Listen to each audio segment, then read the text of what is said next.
El examen de legislación, por lo que debería salir un rato antes de la clase, así que yo diría que vayamos arrancando, ¿sí? Así a las 20 a más tardar los libero, ¿sí?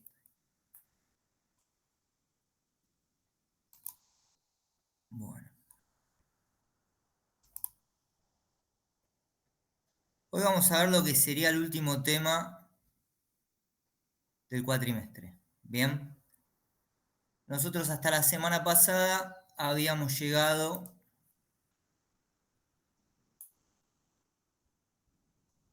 a ver lo que era el modelado estadístico, habíamos visto un ejemplo bastante sencillo de lo que es un modelo de clasificación, donde habíamos clasificado distintas variedades de plantas. Setosa, virgínica y versicolor era la otra, si no recuerdo mal. Habíamos probado cómo funcionaba un modelo de regresión logística, ¿sí? La idea en la clase de hoy es profundizar en esta cuestión. La fecha de entrega está en el TP. Si ustedes van a la consigna, tiene la fecha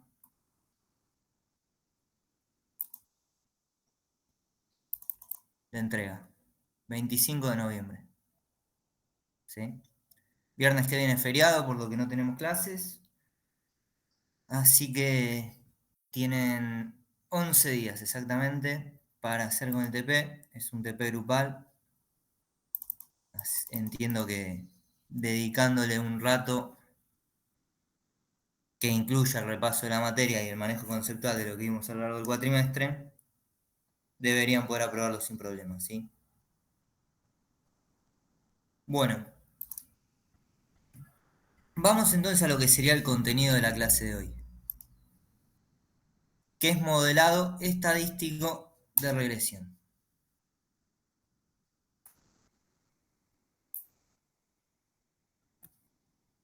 Ahí estoy abriendo el Colab, ahí se los voy a compartir a través de los comentarios de la clase.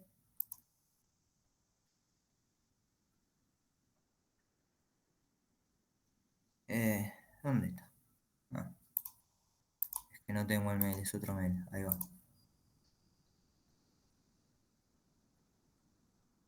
Perfecto, ahora sí. Copiar enlace.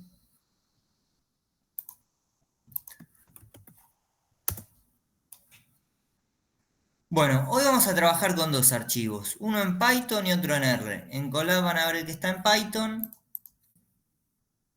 En la carpeta tiene un archivo de ejemplo de regresión con R, ¿sí? Esto es nuestro análisis de datos, ejemplo de regresión. Así que con esto deberían poder tanto repasar un poquito ambos lenguajes como avanzar y ejercitar un poco lo que sería un modelo de regresión. Vamos por la definición entonces. A ver, acá.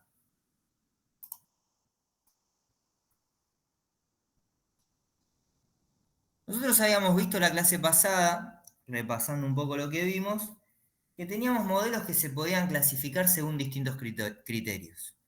Uno de esos criterios era según el tipo de variable dependiente, ¿sí? Teníamos modelos de clasificación si trabajábamos con variables cualitativas o nominales, y si trabajábamos con variables de tipo cuantitativas, íbamos a requerir utilizar modelos de regresión. Bien. Ahora, si entrábamos en lo que eran los modelos de regresión habíamos visto que se podían clasificar según la relación entre las variables, ¿sí? La forma de la relación entre las variables. Entonces podemos tener regresiones de tipo lineal, o relaciones, mejor dicho, de tipo lineal. Podemos tener relaciones no lineales, en este caso una cuadrática. Cualquier relación en la cual se establece una relación, pero la misma no tiene una pendiente constante, es una relación de tipo no lineal, ¿sí? O podemos tener casos donde no hay ningún tipo de relación, como sería en este caso, donde fíjense que entre las variables x e y hay una nube de puntos. Es decir, nosotros de acá no podemos sacar ninguna conclusión. No podemos decir a medida que crece x crece y, o a medida que crece x decrece y. Acá no se observa ninguna relación. Pareciera haber independencia entre ambas variables, ¿sí? En cambio, en este caso se ve una relación clara, de tipo ascendente, no lineal, pero hay una relación. Y acá tenemos también una relación bastante clara, donde a medida que crece la variable x, crece la variable y, ¿sí?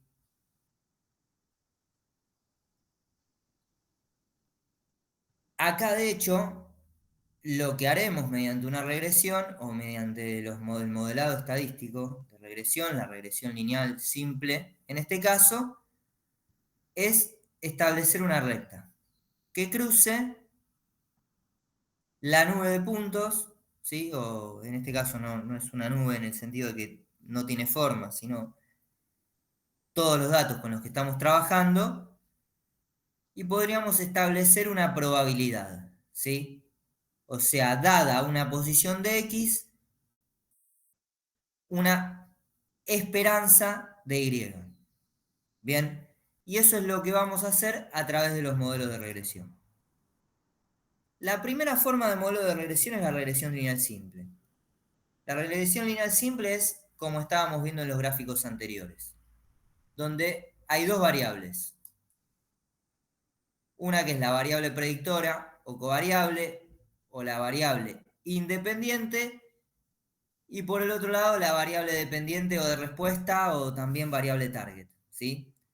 Por un lado x, que va a ser la variable independiente, e y, que va a ser la variable que queremos predecir, ¿sí? Entonces, el modelo lineal lo que va a hacer es proponernos una función.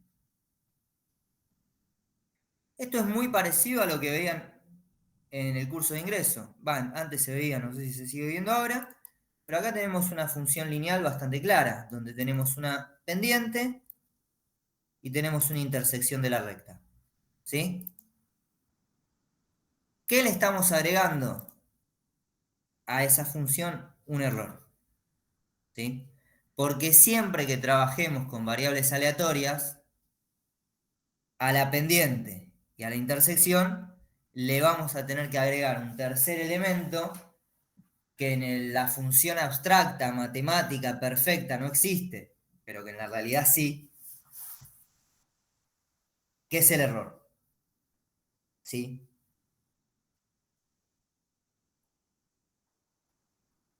Todos los datos que nosotros tengamos, o la gran mayoría de los datos, con excepción de unas pocas ciencias, como puede ser, no sé, la física,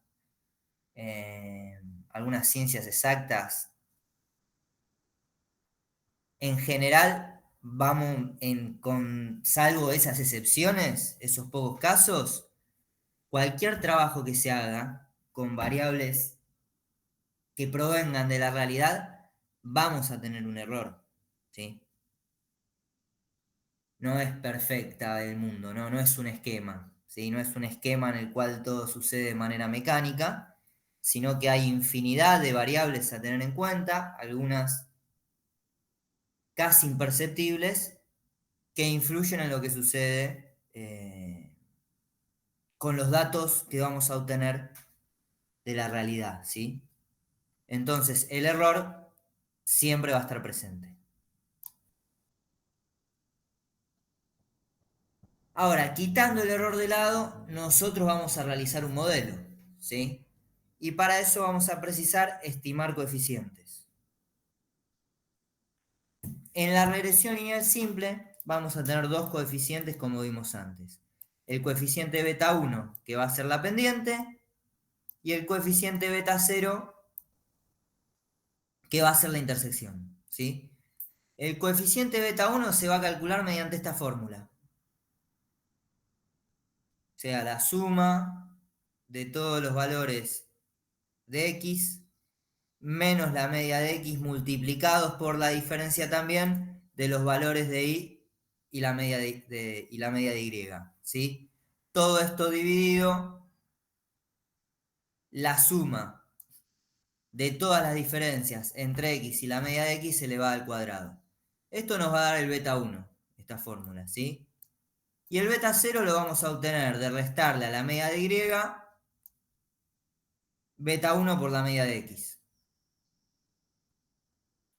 Entonces, mediante estas dos fórmulas vamos a obtener nuestros coeficientes. Acá está en lenguaje estadístico, pero si van al Colab, está expresado también en Python, en lenguaje de Python, que quizá para ustedes, siendo programadores, estando un poco más acostumbrados a trabajar con lenguaje de programación, les resulte más intuitivo que la notación estadística.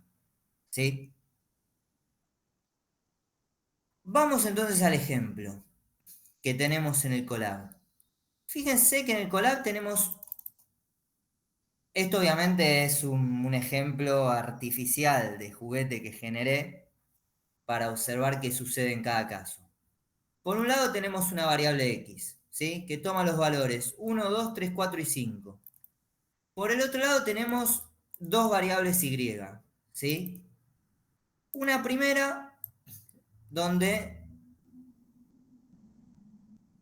estamos utilizando una función para generarla, ¿sí? Esto arbitrariamente para observar qué sucede, donde la intersección está en 1, más 2x más un error.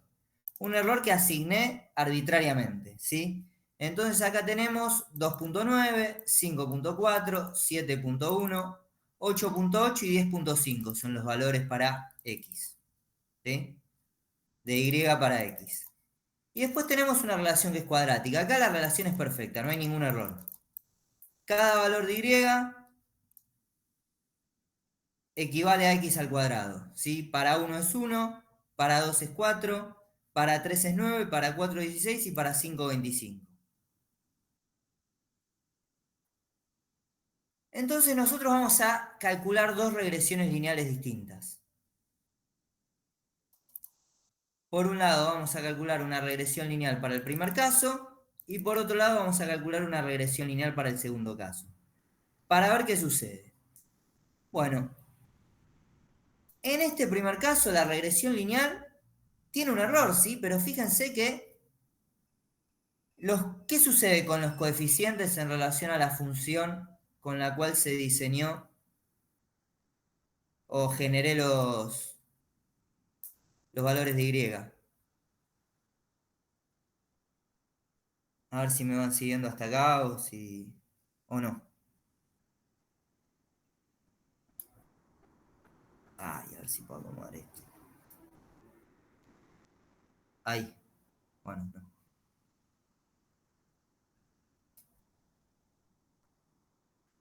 ¿Qué sucede con beta 1, beta 0 y la función esta original?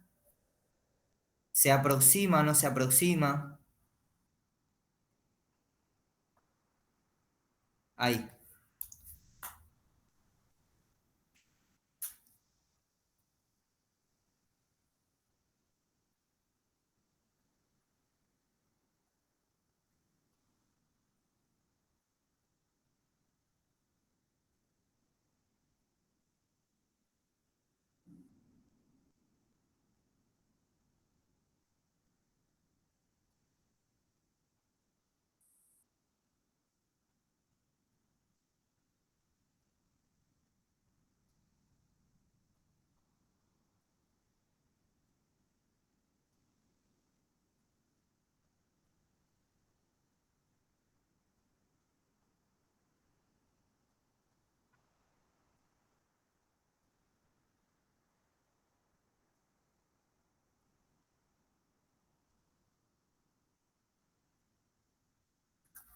¿Están ahí?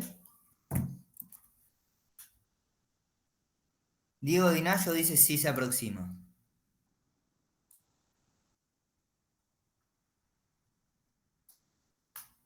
¿El resto qué dice?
¿Están ahí? Sí, profe, en el chat están diciendo por ahí se aproxima. Bien, se aproxima. Bueno, hay varios contestaron se aproxima. Ok. Funciona. ¿Sí? Como tenemos una relación lineal, la regresión funciona. En el segundo caso, nosotros habíamos visto que y era exactamente x al cuadrado. Me devuelve un beta 1 de 6 y un beta 0 de -7. ¿Qué sucede ahora?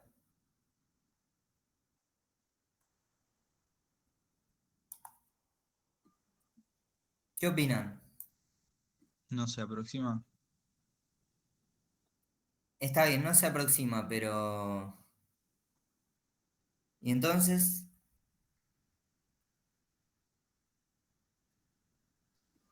Ahora lo vamos a ver un poco más en profundidad de otros criterios.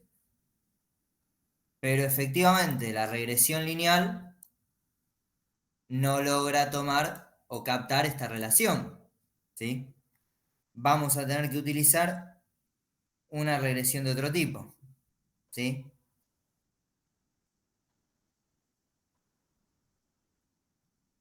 En este caso podríamos transformar la variable, podríamos hacer distintas cosas.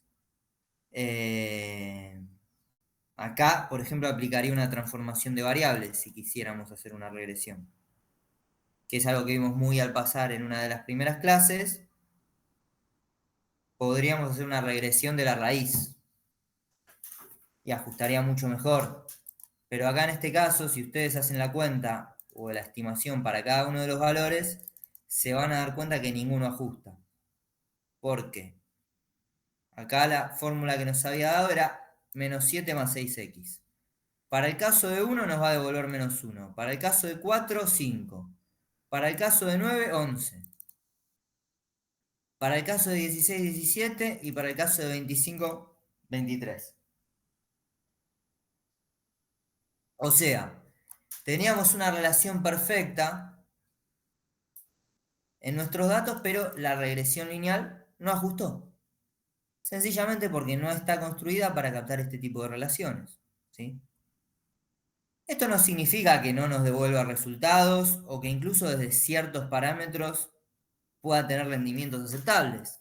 Pero aún así el supuesto no se cumple y vamos a ver ahora que desde el punto de vista de ciertos diagnósticos que debemos realizar, no va a cumplir con los objetivos esta relación. Ahora después vamos a ver cuáles. Podemos graficar también los resultados. Este es el caso, por ejemplo, de la regresión lineal utilizando los valores de Y con relación lineal, ¿sí?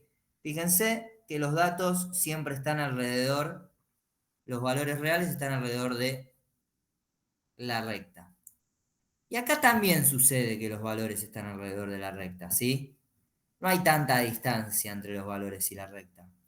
Pero hay un problema, que ahora vamos a ver un poco más en profundidad cuando veamos los supuestos de la regresión lineal, y es que hay un patrón bastante claro en cómo están distribuidos los valores alrededor de la recta.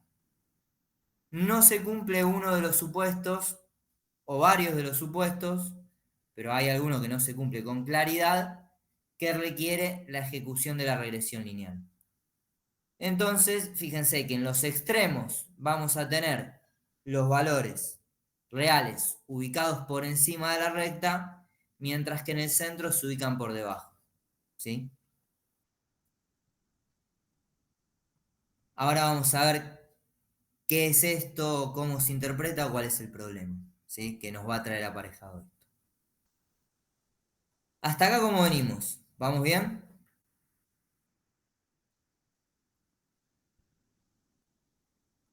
No sé por qué se ve así esto.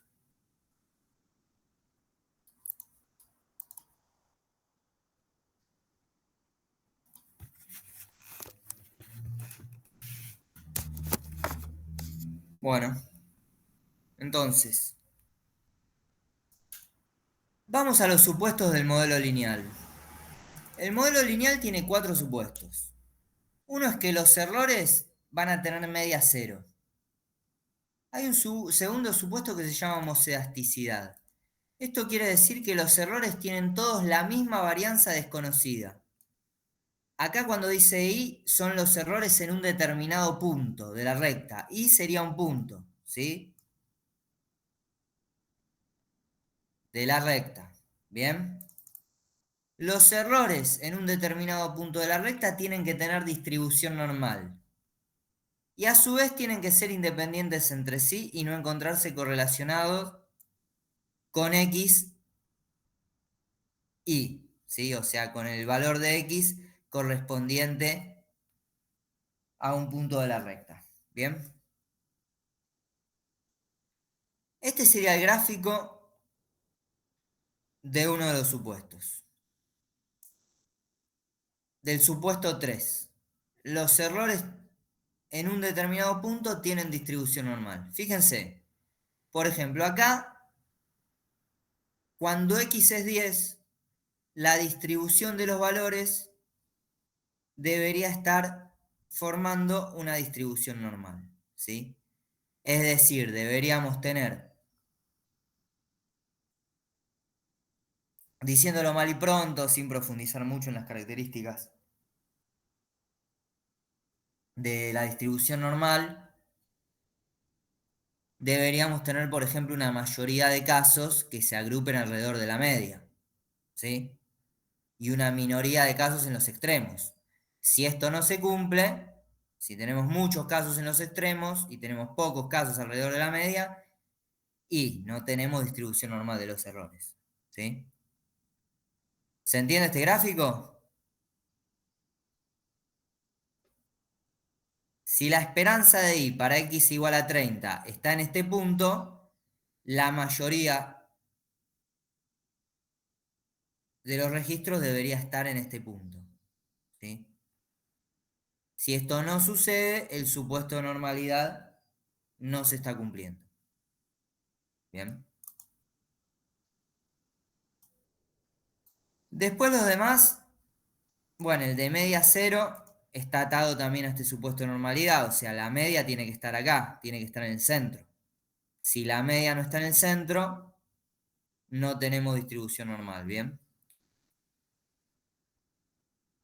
Después el de homoselasticidad lo vamos a ver un poco más en profundidad más adelante. Y este de la independencia entre sí es un concepto más abstracto, ¿sí? Va, no tan abstracto, bastante concreto, pero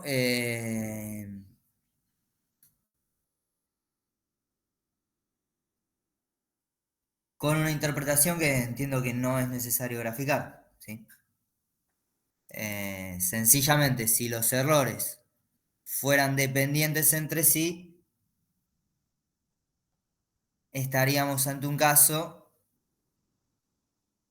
donde la relación entre las variables no se cumpliría.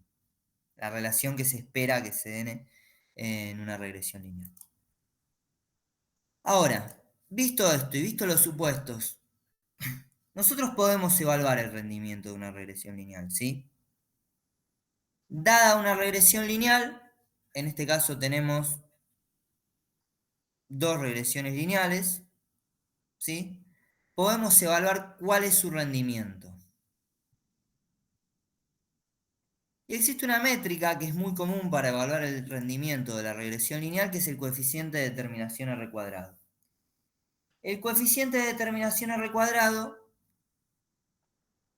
mide la fuerza que hay en la relación entre una variable dependiente y una variable independiente, ¿sí? Si entramos acá en lo que significa la fórmula, si observamos la fórmula,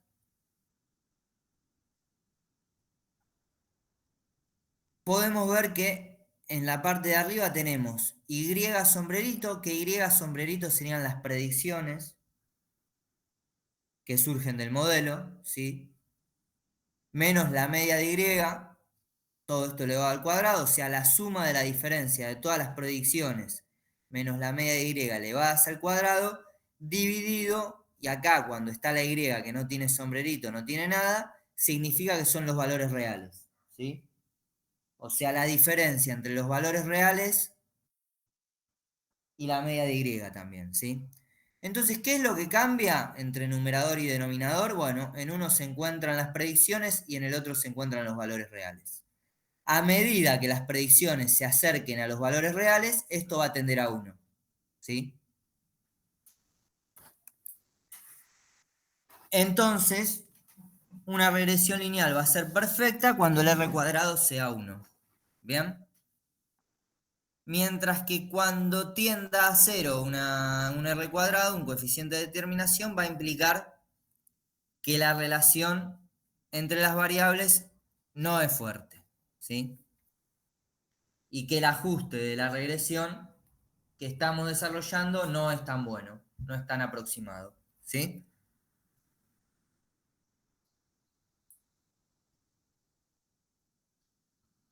Fíjense que acá en el Colab ustedes tienen calculado el coeficiente de determinación, a ver dónde está, para ambos modelos.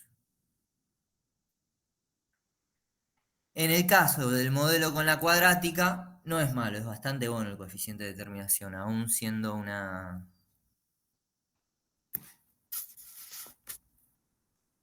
aún no cumpliéndose el supuesto de normalidad, podemos tener modelos que en términos de R cuadrado tengan buen rendimiento, 0,92.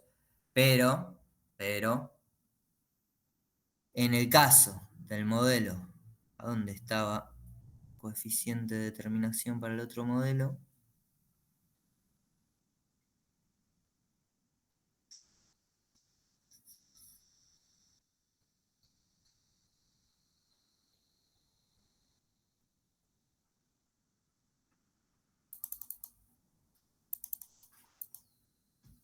Mm,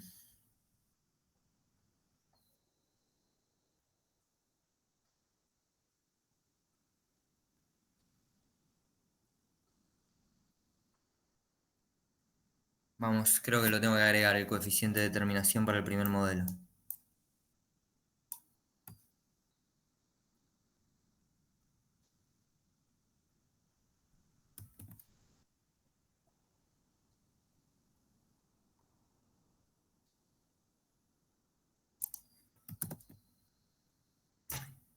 X, y acá sería y con relación lineal.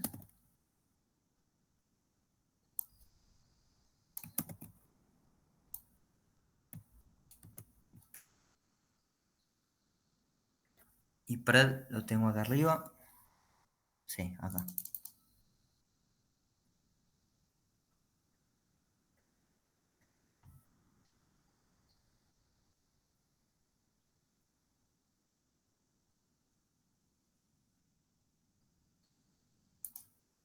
A ver, vamos a ejecutar celda a celda. A ver qué sucede con el R cuadrado de cada uno de los modelos.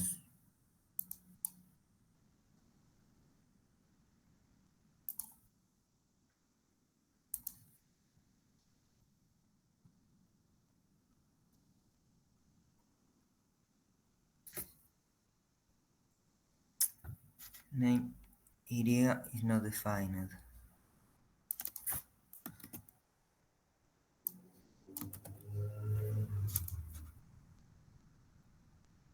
¿A dónde está Y acá? Acá.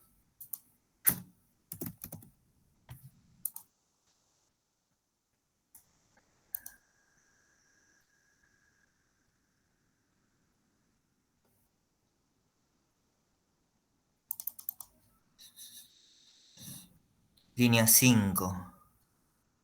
Acá. Bueno, en el caso del R cuadrado para el modelo, aún tomando el error, fíjense que el ajuste es de 0,99. ¿Sí?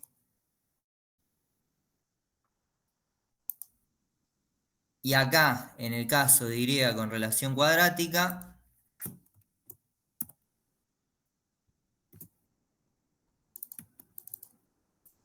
voy a reemplazar todos los casos.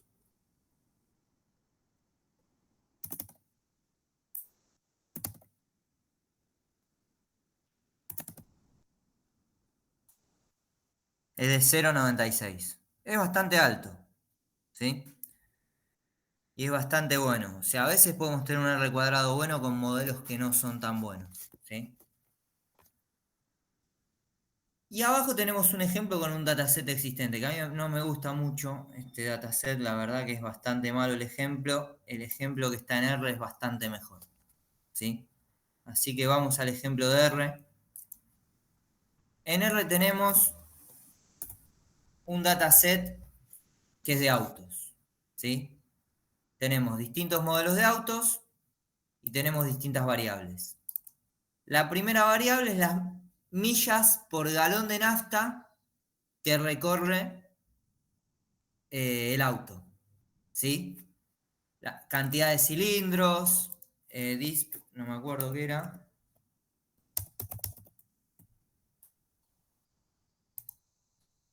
Acá están las variables. Displacement, no sé qué significa. Caballos de fuerza, tampoco sé qué significa. El peso. En cuarto recorren un cuarto de milla. Algo de los motores. Algo de los transmisores. Número de cilindros, creo que me la salteé.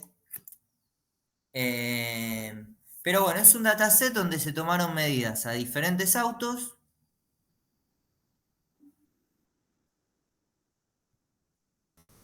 y se volcaron en un archivo, ¿sí? En una tabla. En base a esa tabla, nosotros podríamos hacer una regresión lineal simple donde se calcule las millas por galón de nafta que recorre un auto según el peso, ¿sí? Fíjense en R qué sencillo que es, una sola línea y ya está construida la regresión lineal. Acá también más abajo estoy utilizando la función, pero primero tengo que seleccionar el modelo. Una vez que construyo, que genero la instancia de la clase de regresión lineal, tengo que entrenar. Acá se hace todo de una. Se invoca una función, linear model, y listo en R. Hay cosas en las que R es bastante más práctico que Python para todas estas cuestiones, sobre todo de estadística más tradicional. Bueno, entonces, generamos el modelo, ¿sí? Queremos calcular cuántas millas por galón de nafta recorre un auto según el peso. La variable independiente es el peso del auto, que el peso del auto está medido en miles de libras, y la variable dependiente es la cantidad de millas que recorre por galón de nafta. Podemos ver un resumen, ¿sí? De nuestro modelo.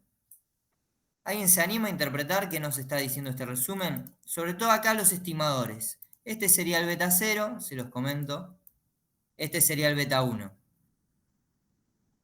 ¿Tiene sentido? ¿Qué interpretan?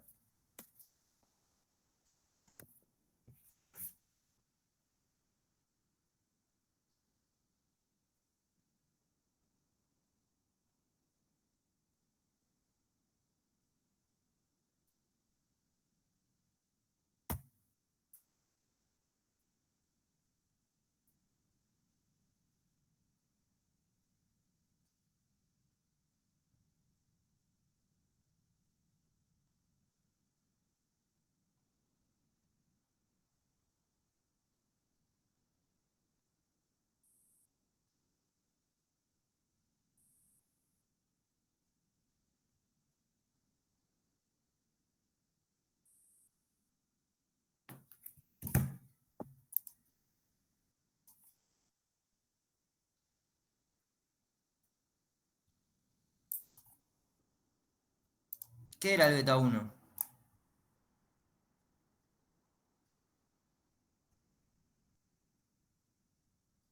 La pendiente Bien. ¿Y tiene sentido esta pendiente negativa? quiere decir que aumenta, o sea, aumenta el consumo con el peso.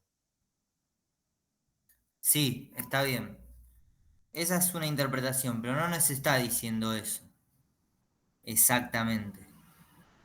O sí, sí, nos está diciendo eso. Está bien la interpretación que hace. Porque nos dice que a mayor peso que tenga el auto, va a ser menor la cantidad de millas por galón de nafta que va a realizar. ¿Sí? Lo cual tiene bastante sentido.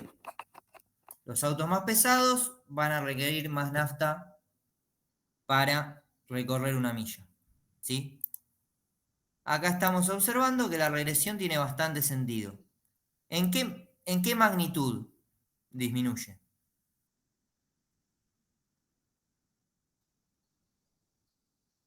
Porque acá podemos interpretar una magnitud también.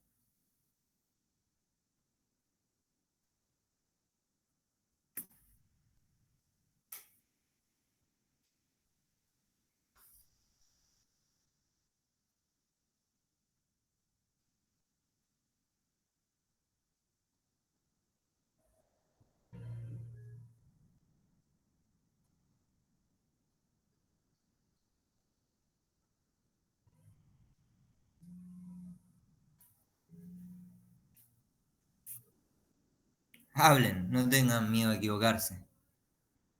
La idea es ver si me vienen siguiendo y traten de meterse un poco en el ejercicio. ¿Cuál es la magnitud en este caso?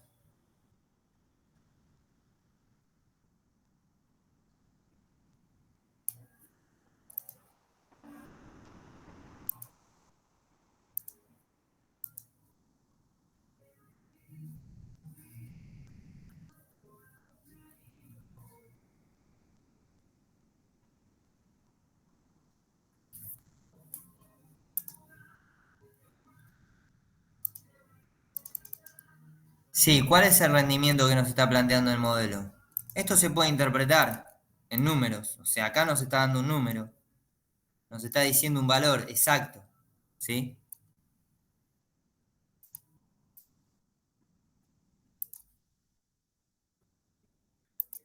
Nos dice que por cada 1000 libras que aumenta el peso del auto, se recorren 5,34 millas menos por cada galón de nafta, ¿sí? O sea, nos está planteando una relación, una pendiente bastante clara. En este caso, entre el peso de un auto y la cantidad de millas por galón que puede recorrer, ¿sí? Lo cual tiene bastante sentido. Nos está planteando también una segunda cuestión que vimos antes, el R cuadrado. Nos dice, el R cuadrado es de 0,75. Fíjense que acá estamos en una ciencia, una cuestión bastante dura, en mecánica. Sin embargo, el modelo no aproxima a uno, ¿sí? No se acerca tanto a uno. Se acerca bastante en relación a otros modelos. Pero el R cuadrado es limitado, ¿sí? Los modelos en general no son perfectos, ¿bien?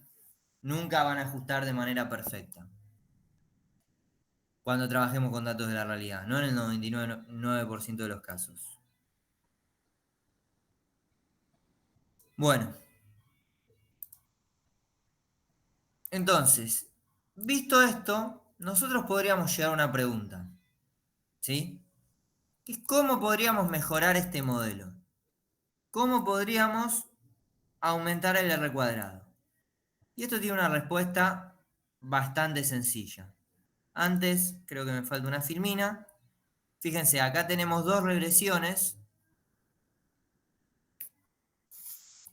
A la izquierda, una regresión con los valores más distribuidos y a la derecha una regresión con los valores más cercanos a la recta que modeló nuestra regresión lineal simple. ¿Cuál tiene el R cuadrado más bajo y cuál tiene el R cuadrado más alto?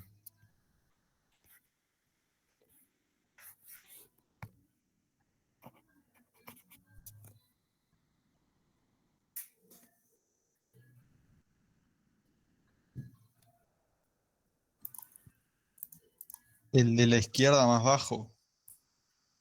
Bien, correcto. Esa es la interpretación correcta. ¿Por qué? Porque hay mayor distribución de los valores alrededor de la recta, ¿sí?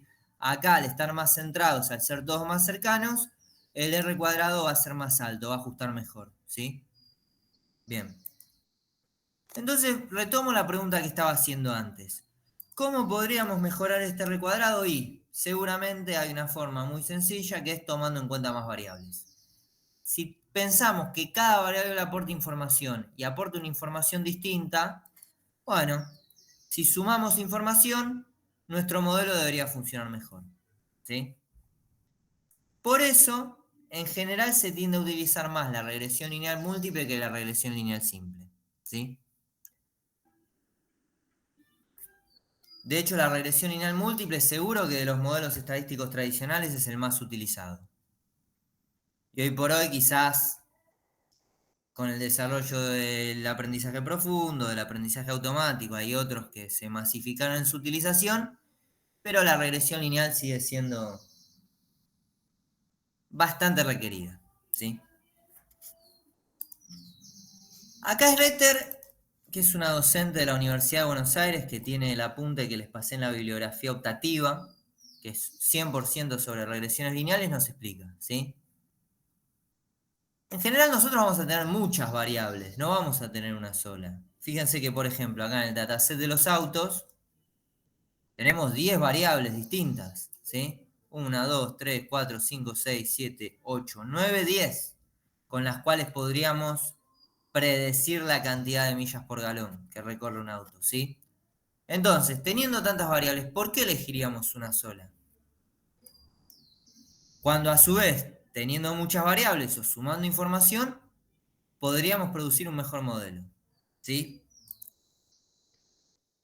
Entonces, como utilizando muchas variables vamos a tener un mejor rendimiento que utilizando pocas,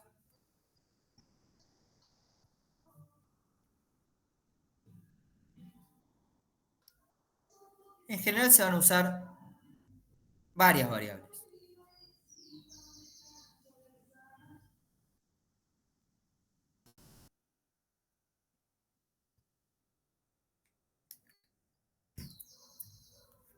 Ahora, trabajando con más variables, vamos a tener que calcular de otra manera, ¿sí? Ya esto que vimos antes, que era un poco más simple, se va a hacer más complejo. ¿Por qué? Porque ya no vamos a tener y dado x1, sino que vamos a tener que calcular y dado x1, x2 hasta xn, dependiendo de la cantidad de variables predictoras que tengamos, que pueden ser muchísimas, ¿sí? O sea, no es que hay un límite a esto. Y para cada una de las variables vamos a tener que calcular una pendiente distinta. Le vamos a estar agregando una nueva dimensión al problema.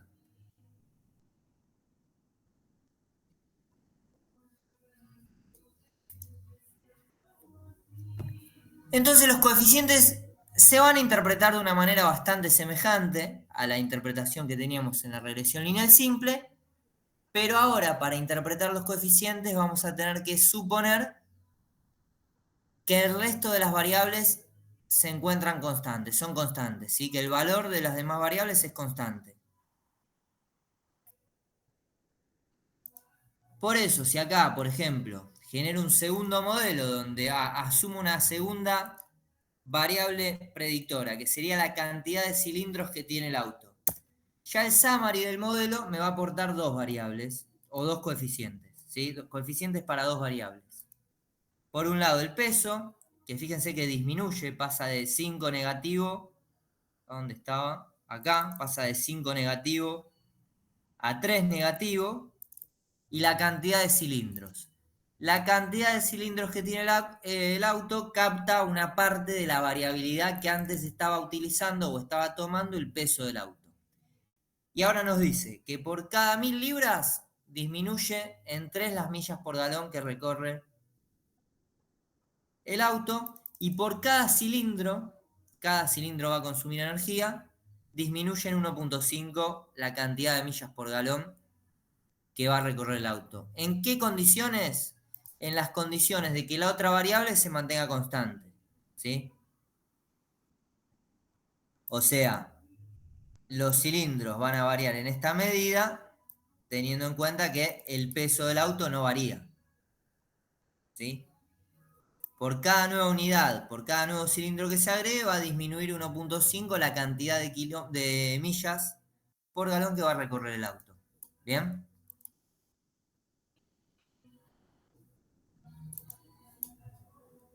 Hasta acá, ¿cómo venimos? ¿Preguntas?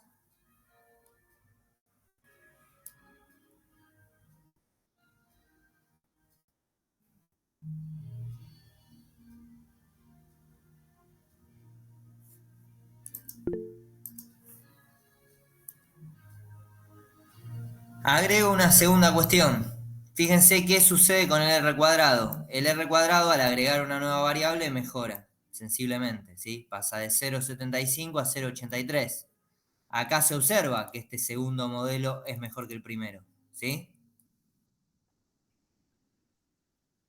Bueno, perfecto, continúo entonces. Aguárdenme que voy a enchufar la batería porque se me está quedando.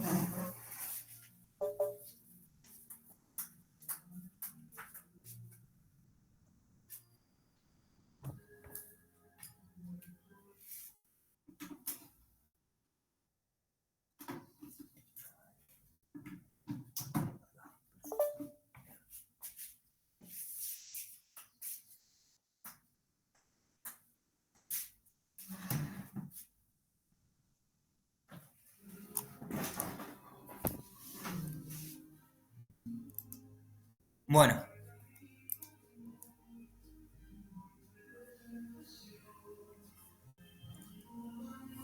vamos entonces al paso posterior, que sería el diagnóstico en regresión. Nosotros habíamos visto al principio que se deberían cumplir una serie de supuestos.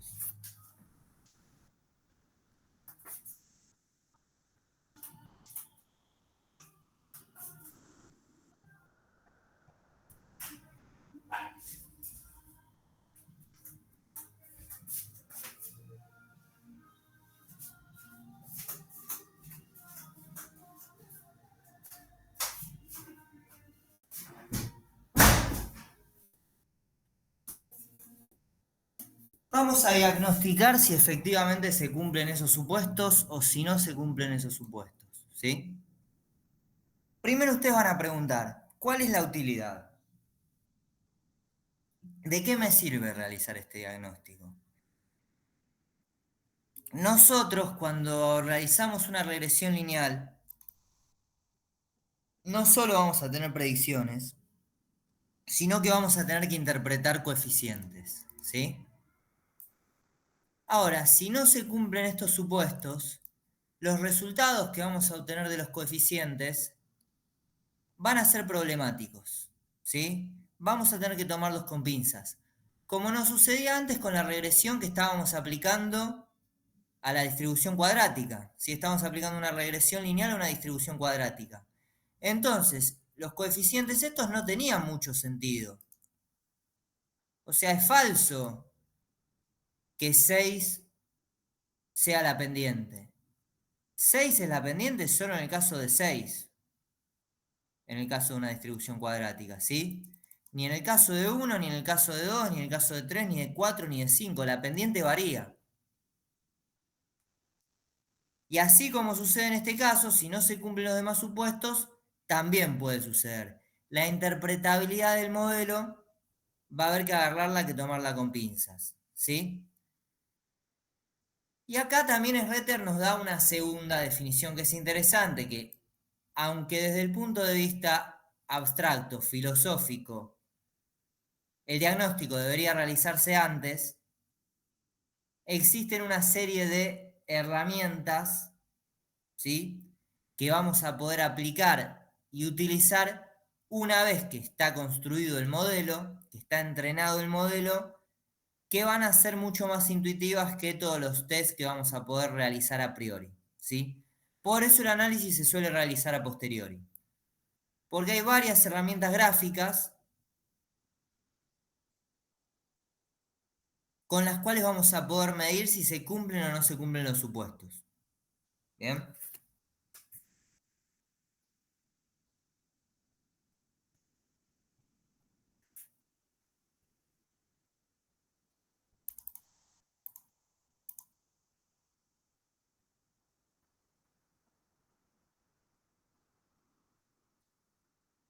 Por otro lado, una cuestión que también vamos a tener que verificar es que la regresión no esté condicionada por datos aislados, ¿sí? Puntualmente por valores extremos que estén condicionando el resultado o el entrenamiento de nuestra regresión, ¿sí? A esto último se lo llama leverage. o apalancamiento. Fíjense, nosotros tenemos un gráfico A, donde tenemos un valor extremo que está en el centro, por decirlo, cerca del centro, de la mediana, de nuestro rango de X. ¿Sí? Y tenemos una regresión, una línea estimada sin el valor extremo, sin el outlier. En el ejemplo B tenemos nuevamente una regresión estimada sin los valores extremos, pero tenemos un valor extremo, puntualmente, bastante problemático, porque no solo es un valor que está bastante alejado del resto, sino que se encuentra en un extremo de nuestro rango de X. ¿Sí? Observemos qué pasa. En el ejemplo C, la línea punteada, ¿sí? Sí, no punteada, sino que tiene intersecciones, son líneas con intersecciones. Como el caso extremo está en el centro, lo que hace es trasladarse levemente hacia arriba con respecto a la línea estimada o trazada sin valores extremos, ¿sí? Que sería este, el valor extremo que se está quitando. Ahora, en el caso de, estamos viendo que el valor extremo que se ubica acá, que se ubica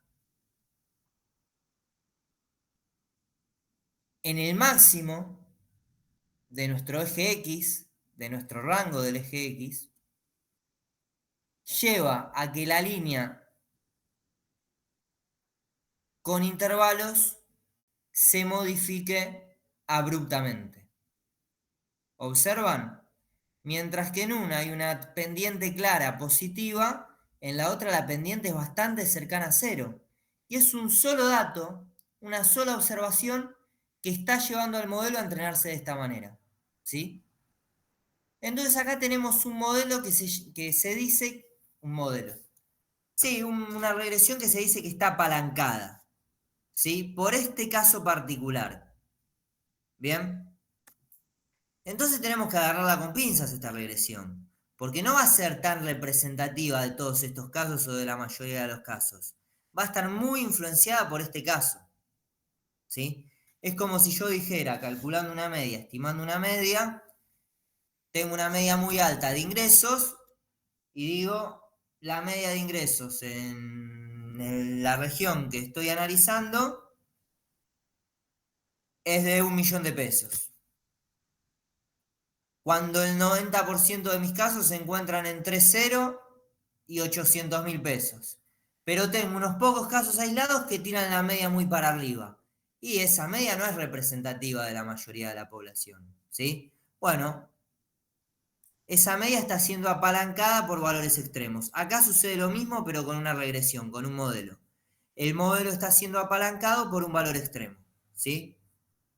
Este es un primer test que se va a realizar, o uno de los test que se va a realizar. El segundo es algo que se llama cucuplot, o gráfico cuartil-cuartil, ¿sí? Donde vamos a ver los residuos, si los residuos cumplen con el supuesto de normalidad, ¿sí? Y fíjense, acá podemos tener tres casos distintos. En el caso de que los residuos cumplan con el supuesto de normalidad, van a estar distribuidos como en el ejemplo de la izquierda.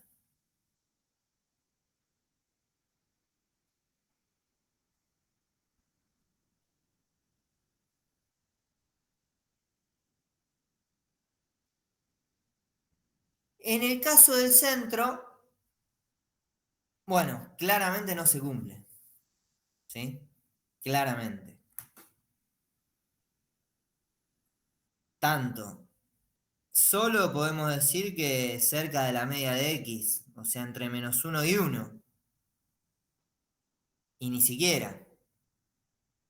Y en el caso 3 tampoco se cumple, pero se cumple en la mayoría de los casos con excepción de los extremos. ¿Sí? Entonces acá podemos decir que el supuesto de normalidad no se cumple para el segundo ni para el tercer caso. Por último, tenemos lo que es el gráfico de los residuos. Que el gráfico de residuos nos va a servir para evaluar si hay homocedasticidad o no. Si hay homocedasticidad, ¿qué debería suceder?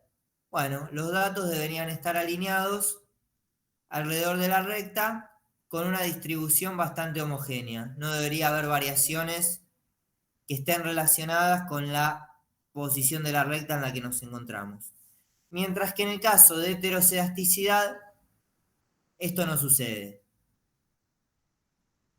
Vamos a tener en distintos puntos, por ejemplo acá en los valores donde y tiende a ser pequeño, bueno, la distribución o la varianza es baja y la varianza va aumentando enormemente a medida que aumenta el valor predicho de y, ¿sí? Y acá sucede lo mismo pero en el centro y disminuyen los extremos. Y en el último caso ni siquiera podemos ratificar que haya linealidad, que se cumpla el supuesto de linealidad, ¿sí? Fíjense entonces, nosotros podemos venir acá y hacer un plot del modelo que generamos utilizando R. Y acá tenemos residuos versus entrenados. Este sería el gráfico de residuos. De acá podemos sacar la conclusión, uy, me estoy perdiendo, acá estaba, de que hay heterocedasticidad, o parece haber heterocedasticidad, ¿sí? La varianza no sigue la línea punteada, sino que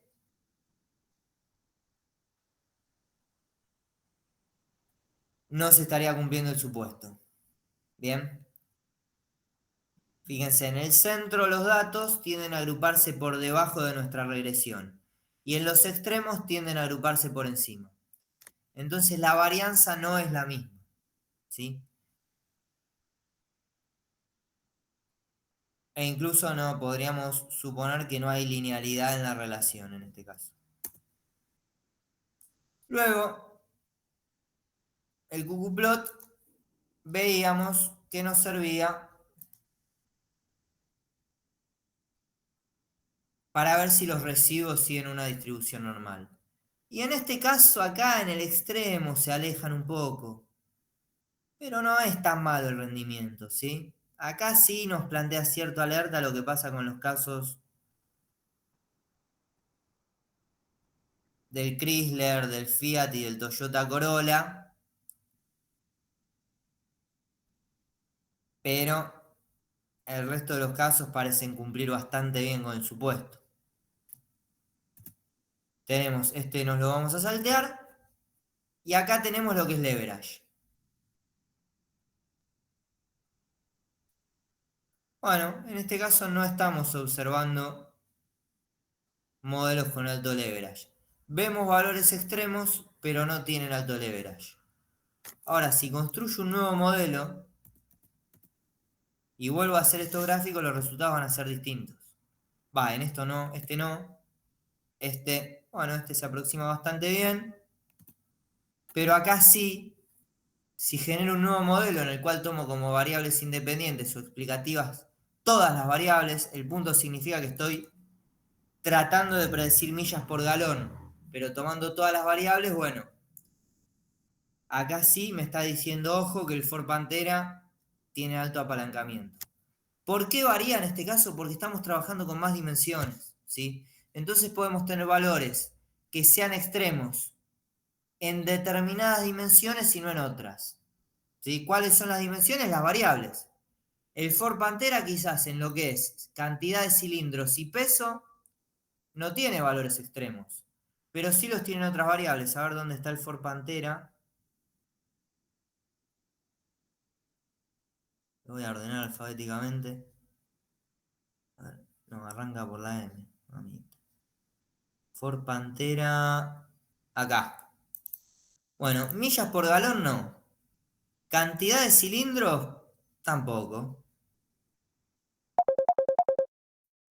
DISP. Bueno, el DISP parece estar alejado del resto. No, pero el Pontiac aún más. En caballos de fuerza, por debajo del Maserati.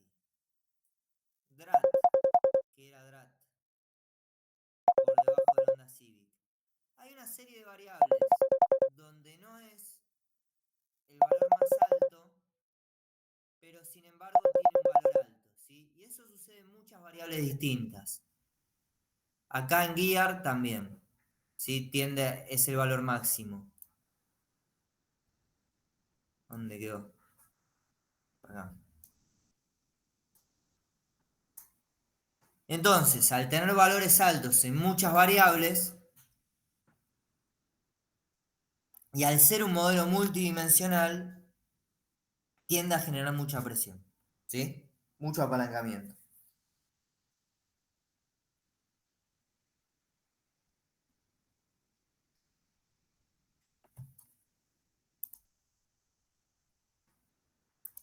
Bueno, y acá tenemos un segundo coeficiente de determinación, porque nosotros podríamos hacer una trampita, podríamos agregar y agregar y agregar variables buscando sumar información, pero esto tiene un límite, ¿sí? Desde el punto de vista estadístico, no es lo mismo comparar un modelo con una variable y ver el R cuadrado que un modelo con 10 variables. Entonces hay algo que se llama R cuadrado ajustado, lo que hace es penalizar la cantidad de variables que se utilizan, ¿sí? Por eso, fíjense que si nosotros comparamos el R cuadrado ajustado del último modelo, el que tiene todas las variables, fíjense, acá están todas las variables, el R cuadrado es de 0,86, pero el R cuadrado ajustado es de 0,8. Mientras que en el que tenía solo dos variables, el R cuadrado era de 0,83, pero el R cuadrado ajustado era de 0,8185, ¿sí?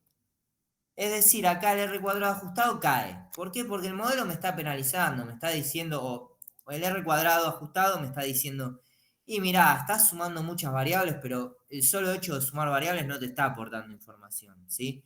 Estás construyendo un modelo muy complejo y quizás este modelo más humilde con solo dos variables podría tener un rendimiento incluso más aceptable, me está diciendo, ¿sí? El R cuadrado ajustado. Entonces sería una segunda métrica para tener en cuenta el ajuste de los modelos. Bueno, hasta acá venimos con un modelo que es un modelo estadístico tradicional.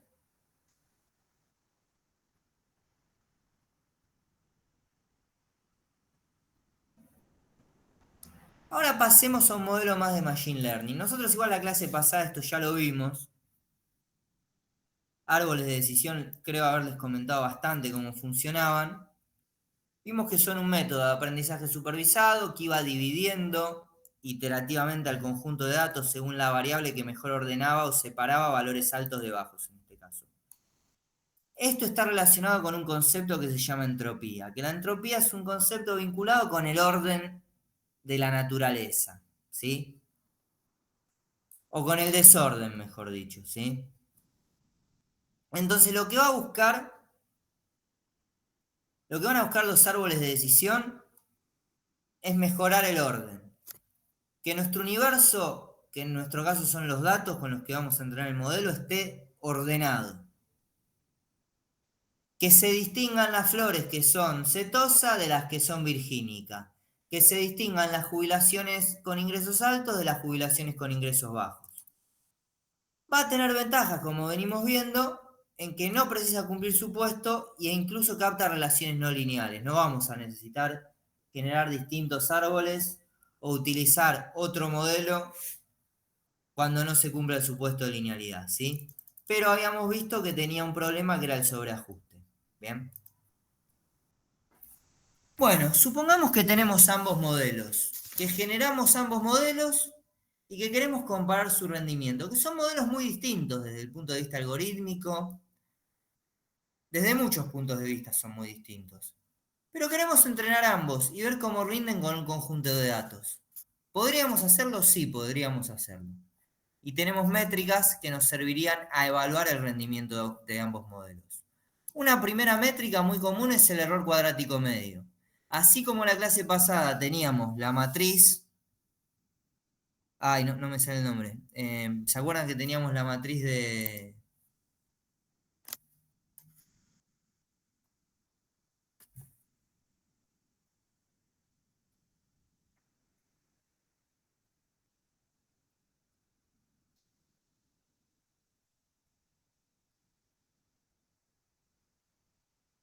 la matriz de confusión. Que la matriz de confusión tenía en un eje los valores reales y en el otro eje los valores predichos, ¿sí? Y a través de esa matriz podíamos evaluar nuestro modelo en clasificación. Bueno, en regresión no vamos a querer ver si se clasificó correctamente, sino que vamos a querer ver si los valores son cercanos, es decir, si nuestros valores predichos, Y sombrerito, son cercanos a los valores reales, Y, ¿sí? En este caso, el error cuadrático medio los va a elevar al cuadrado, por lo que los valores extremos van a estar más penalizados que los valores que no son extremos, ¿sí? Los valores altos o los valores inferiores pueden tener una penalización más alta que los valores cercanos a la mediana, ¿sí? Y por otro lado tenemos el error medio absoluto, que es otra forma de medir esto, pero la diferencia es que utiliza el módulo. Entonces, como utiliza el módulo en lugar de elevar al cuadrado las diferencias, no se va a penalizar a los valores extremos, ¿sí? Dependiendo del contexto, se puede utilizar una o se puede utilizar la otra. Bueno, hasta acá sería la clase de hoy. La idea es que apliquen esto. Lo que vimos hoy es lo que deberían aplicar en el TP final. Desarrollar distintos modelos de regresión y evaluar su rendimiento, ¿sí?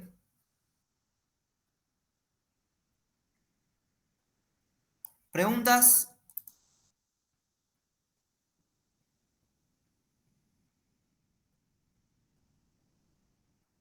Bueno, les recuerdo que se pongan el presente.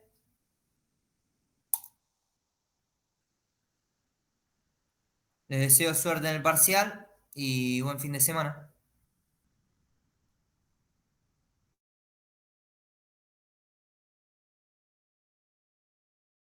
Muchas gracias, profe. Nos vemos. Chao, profe.